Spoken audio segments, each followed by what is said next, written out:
오늘의 성경 말씀은 시편 80편 1절에서 7절 그리고 17절에서 19절 이렇게 두 부분 읽겠습니다. 시편 80편 1절에서 7절 그리고 17절에서 19절 말씀 구약 817쪽 즈음에 있습니다.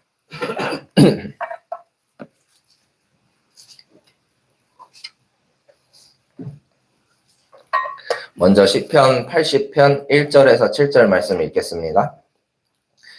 이스라엘의 목자이신 주님, 요셉을 양떼처럼 인도하시는 주님, 귀를 기울여 주십시오. 그룹 위에 앉으신 주님, 빛으로 나타나 주십시오.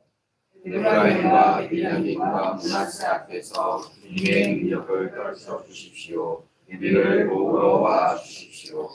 하나님, 우리를 회복시켜 주십시오. 우리가 구원을 받도록 주님의 빛나는 얼굴을 나타내어 주십시오. 주 만군의 하나님, 얼마나 오랫동안 주님의 백성들이 올리는 기도를 무겁게 여기시렵니까? 주님께서 그들에게 눈물의 빵을 먹이시고 눈물을 물리도록 마시게 하셨습니다. 우리를 우리의 이웃에게 시기원이라 되게 하시니 원수들이 우리를 비웃습니다. 만군의 하나님, 우리를 회복시켜 주십시오. 우리가 구원을 받을 수 있도록 주님의 빛나는 얼굴을 나타내어 주십시오. 17절 읽어주시기 바랍니다. 주님의 오른쪽에 있는 사람, 주님께서 몸소 굳게 잡아주신 인자 위에 주님의 손을 얹어 주십시오. 그리하면 우리가 주님을 떠나지 않을 것이니 주님의 이름을 부를 수 있도록 우리에게 새 힘을 주십시오. 만군의 하나님, 우리를 회복시켜 주십시오. 우리가 구원을 받도록 주님의 빛나는 얼굴을 나타내어 주십시오. 아멘. 오늘도 함께 모여 예배하는 우리 모두에게 하나님의 은혜와 평강이 넘쳐나기를 소망합니다. 오늘은 회복과 회귀라는 말씀의 제목으로 은혜를 구하고자 합니다. 오늘 본문의 말씀은 회복을 간구하고 있습니다. 하나님, 우리를 회복시켜 주십시오 하면서 자신이 처한 상황에서 벗어나기를 간구합니다. 어떤 칼럼에서 이런 글을 읽었던 적이 있는데요.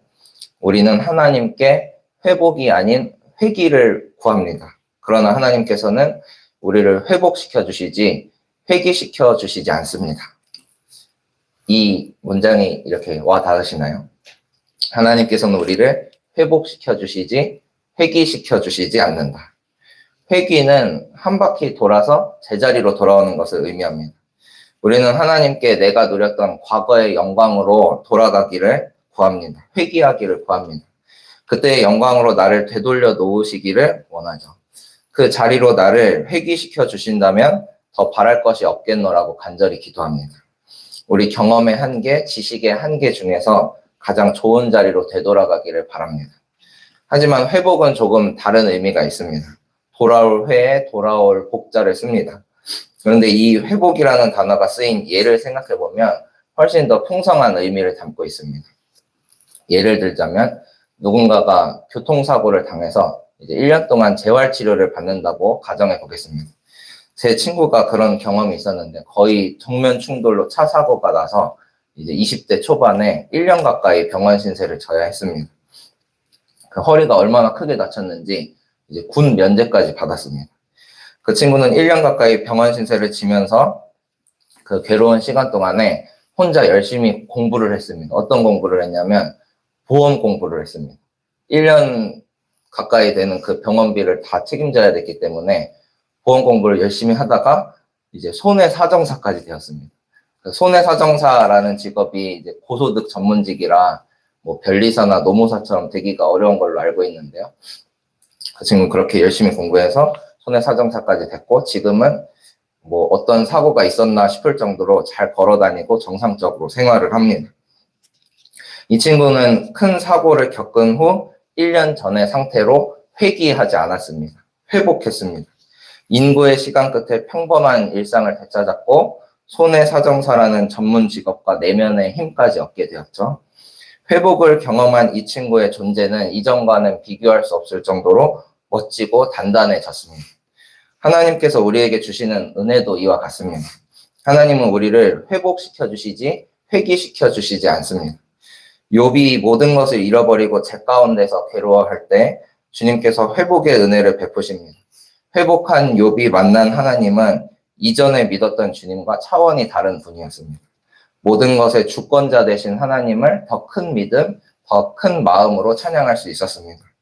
무너졌던 예루살렘 성전이 재건될 때도 마찬가지였습니다. 하나님을 업신여겼던 이스라엘 백성들은 바벨론 포로기 이제 70년을 모진 고난을 다 당하면서 그 시간을 보냈습니다.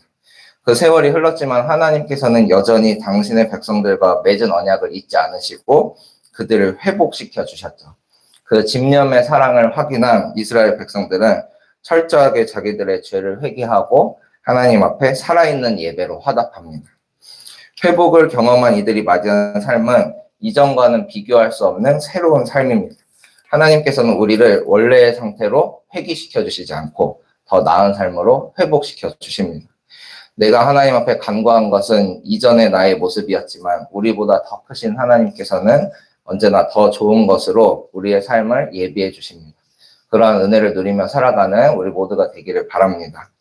우리를 제자리로 회귀시켜 주시지 않고 회복시키시는 하나님의 놀라운 계획을 신뢰하며 나아갈 수 있기를 소망합니다.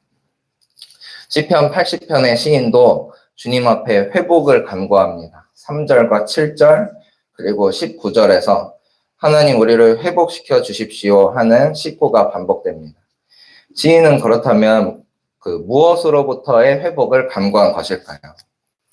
이 역사학자들의 견해에 따르면 북이스라엘의 수도 사마리아가 함락되었을 때 그들을 공격했던 아시리아로부터의 회복을 노래한다고 봅니다. 2절에 보니까 에브라임과 베냐민과 므낫세 앞에서 주님의 능력을 떨쳐 주십시오 라고 합니다. 이 세 지파는 북이스라엘을 대표하던 지파들이었습니다. 지금 우리 앞에 오셔서 주님의 능력을 떨쳐달라고 간구하고 있는 것입니다. 우리를 도우러 와 주십시오 하고 외치고 있는 것이죠. 그러면서 반복되는 표현인 하나님 우리를 회복시켜 주십시오 하고 부르짖습니다. 3절 하반절에 보시면 우리가 구원을 받도록 주님의 빛나는 얼굴을 나타내어 주십시오 하고 노래합니다. 주님의 빛나는 얼굴을 나타내어 달라는 이 말은 또 무슨 뜻일까요? 정말로 하나님의 얼굴을 또렷이 보여달라는 말일까요? 그런 뜻은 아닙니다. 대개 말씀에서 빛을 비추다, 빛나다라는 이런 표현은 하나님께서 은총을 베푸신다라는 뜻으로 쓰였습니다. 또한 하나님의 얼굴은 곧 하나님의 임재를 뜻합니다. 즉 주님의 빛나는 얼굴을 나타내어 주십시오라는 표현은 지금 내가 고통당하는 이 자리에 임재하여 주셔서 우리에게 은총을 베풀어 주십시오 하는 뜻입니다. 시인에게는 회복이 곧 하나님의 임재를 경험하는 것이라는 믿음이 있었습니다. 진정한 회복은 하나님의 은총을 누리는 것이라는 확신이 있었습니다.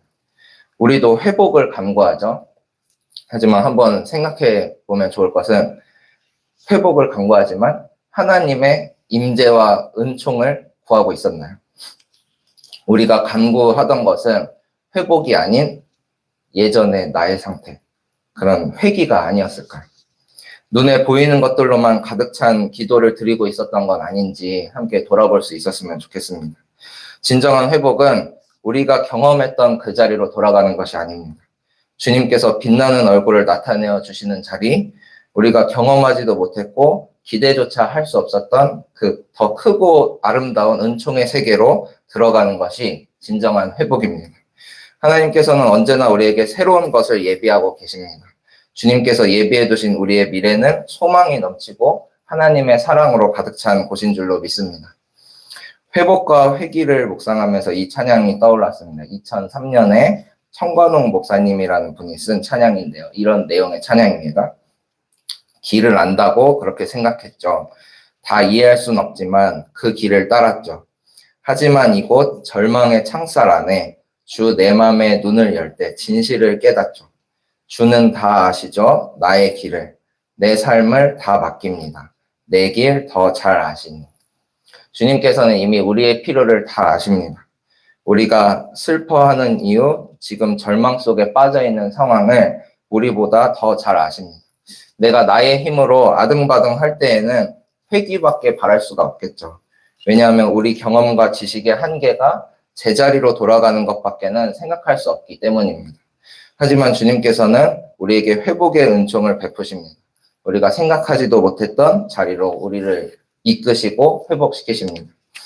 시인과 그 백성이 처한 상황은 결코 가벼운 상황이 아니었습니다. 민족이 순환을 당하는 극심한 괴로움에 빠져 있었습니다. 하나님의 임재와 은총으로 인한 회복의 은혜가 절실히 필요한 상황이었습니다.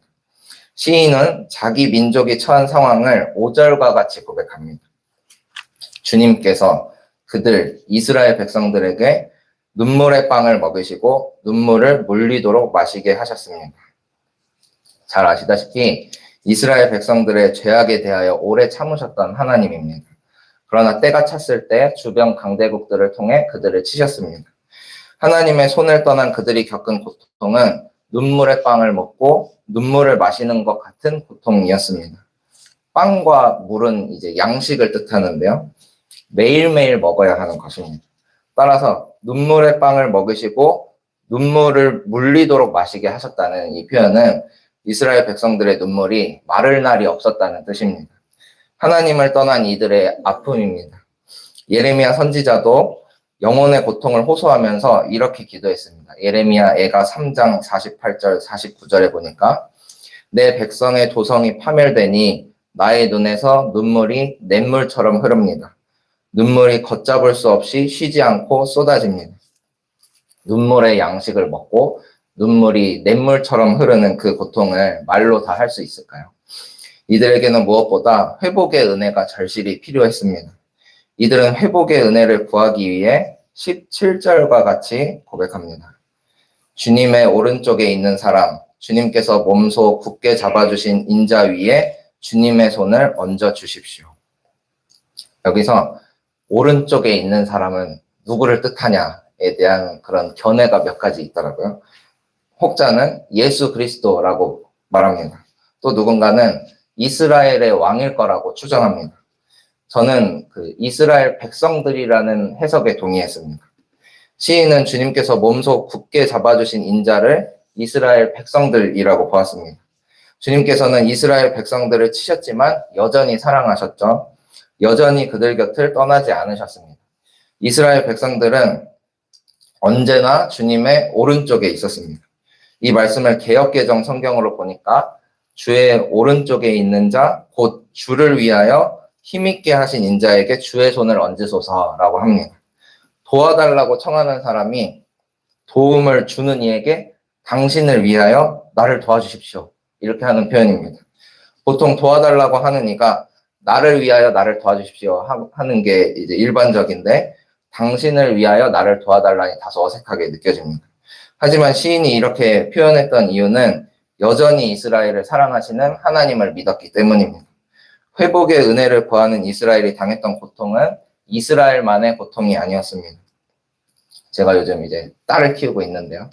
딸이 많이 울면 이제 저도 어쩔 줄 몰라 하고 약간 이제 우울해지기도 하고 그렇더라고요.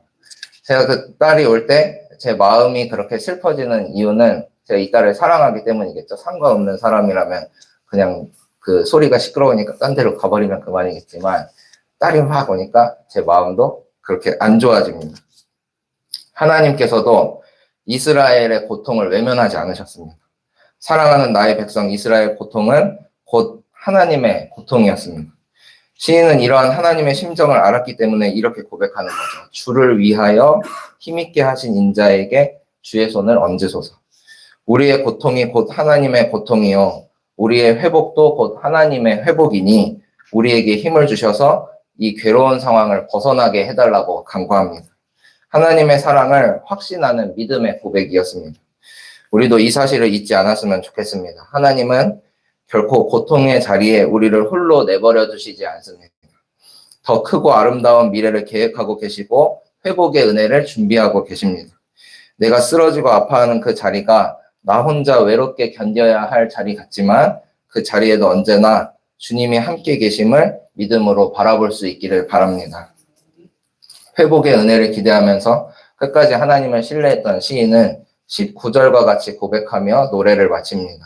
우리 19절의 말씀을 다 같이 읽어보시겠습니다. 만군의 하나님, 우리를 회복시켜 주십시오. 우리가 구원을 받도록 주님의 빛나는 얼굴을 나타내어 주십시오. 아멘. 시인은 회복의 은혜를 구하면서 여전히 주님의 빛나는 얼굴을 나타내어 달라고 외칠 뿐입니다. 시인은 저 원수 아시리아를 물리쳐 달라고, 내 눈앞에서 저들이 죽는 꼴을 보게 해달라고 외치지 않습니다. 우리가 예루살렘 땅을 다시 정복할 수 있도록 도와달라고 외치지 않습니다. 그저 주님의 빛나는 얼굴을 나타내어 달라고 외칠 뿐입니다. 하나님의 임재와 은총만을 구하고 있습니다. 시인과 같이 우리도 하나님의 임재와 은총을 구할 수 있기를 바랍니다. 내가 처한 상황에서 모든 해결책을 내가 다 만들어두고 주님 일로 와서 이것만 좀 도와주세요 하는 거는 진정한 믿음이 아니겠죠. 갈 바를 알지 못하는 현실 앞에서 그저 주님의 임재와 주님의 은총만을 구해야 합니다. 그럼 우리보다 더 크시고 우리보다 우리를 더 잘 아시는 주님께서 회복의 은혜를 베풀어 주실 줄로 믿습니다. 이전의 모습으로 똑같이 돌아가는 회귀가 아닌 이전보다 더 나은 모습으로 변화되는 회복을 경험하게 될 줄로 믿습니다. 그 믿음과 소망 안에 오늘 하루도 승리하는 우리 모두가 되기를 바랍니다. 기도하시겠습니다.